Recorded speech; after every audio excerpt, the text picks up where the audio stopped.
Ronald Turner stubbed out a smoke and a plant pot caked in stale ash. Choked, the cactus that lived there was haggard and greyed bare by the stash of dog ends and toxic cinders, knowing only a life of dim light and locked windows. He was the kind of guy who hadn't earned his environment.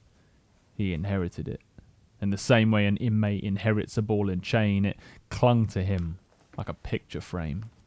Call him the product of it, a victim of impositions. He would call you a fool and drill down into your decisions that he sees as highlighting his abandoned ambitions, not as the tools that made bricks in the walls of cathedrals. No plans today. He got up anyway.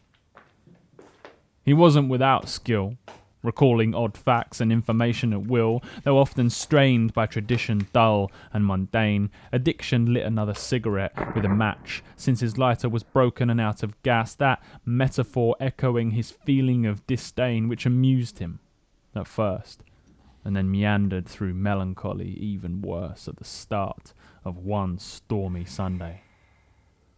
No desire today. He kept smoking anyway.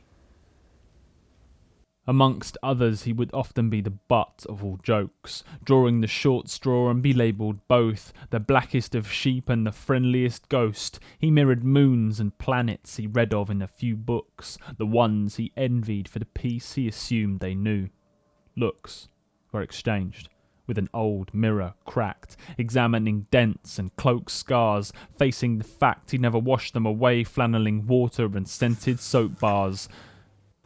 No one to impress today. He freshened up anyway. For him, life lived on a passing cloud.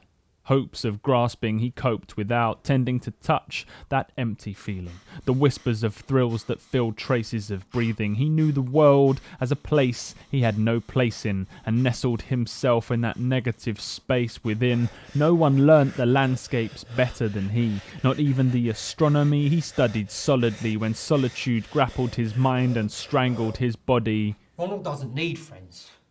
Ronald has friends. Ron had two friends. A plant that was full of bristly affection and a tattered mirror stained by his reflection. He talked daily with the friend suffering silently inside its pot, seemingly leaning to one side a lot. His only clock was a thing in the mirror deeply troubled by a tongue-tied knot, a fractured mosaic he ignored and so forgot. Time was a cruel companion, hungry like the sun, and he knew.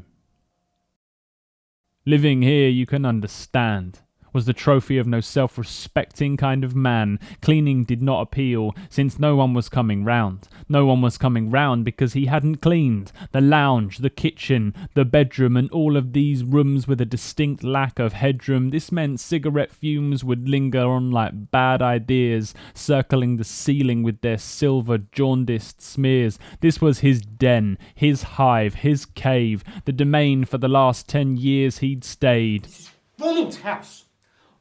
Ronald makes the rules. Home was a pallid tomb, wallpaper like the moon, and he knew.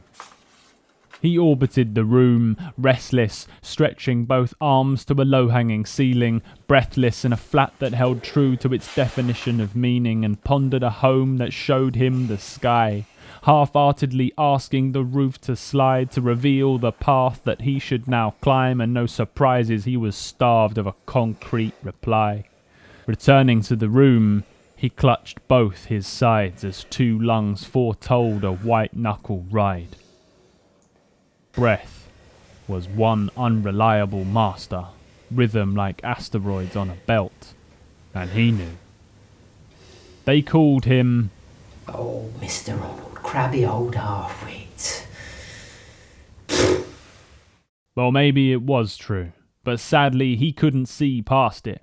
Past the window shelf, the doormat, and his former self, locked in an airtight, seamless cell of sunless day and moonless night, dwelling in shadows, incomplete, anxious, and broken, lost in retreat.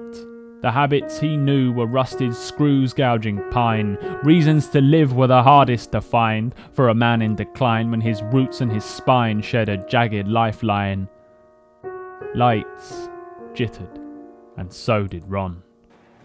Comfort was often a hot mug of tea, and he absent-mindedly set about that routine. Through the days he would lose his temper as insecurity grows. Through the nights he would lose his teeth and security of clothes. In dreams, subconsciously chased into closing walls and under attack, a fact echoed by the lean of a cactus waning under pain of biting back. Today was the day he would confront himself and leave the flat. Heartbeats quicken, and so did Ron. His self-esteem, compacted over time like the columns in his spine, had endured the scars of sparse opinions, and often called upon to build false dominions. He craved not to be fixed, but to be left alone in a world he dominated and controlled, since he'd only known relationships hollow or cold. I don't wanna live like this no more. He cried, shivering, wheezing with uneasy breathing. The past was blinding, but now he saw the walls, the floor, the crush of this ceiling.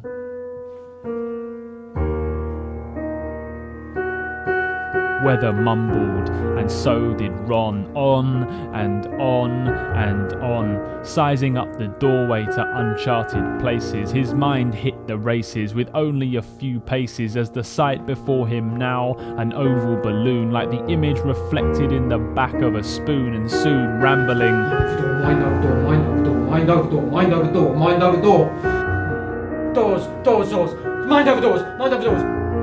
He rehearsed, fear kicking in, and then adrenaline. Heartbeats don't return, they serve and they die. But he was going inside to meet fear, alive and terrified. The wind whipped up another notch, rotten, reminding him it was not to be forgotten. Rattling, crackling, hinges unshackling. He stole a moment in that background sound, moving through walls in the flat down, as vibration does and can, but for reasons he didn't fully understand. Recalled tales of plants sprouting floors. Some people move mountains for their cause.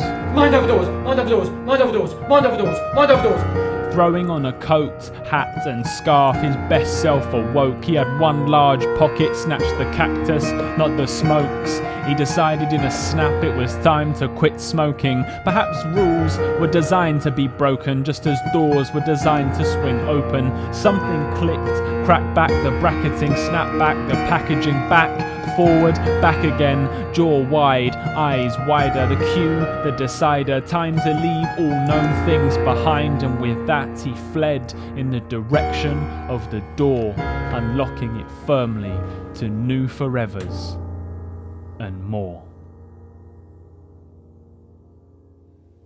Mind over door?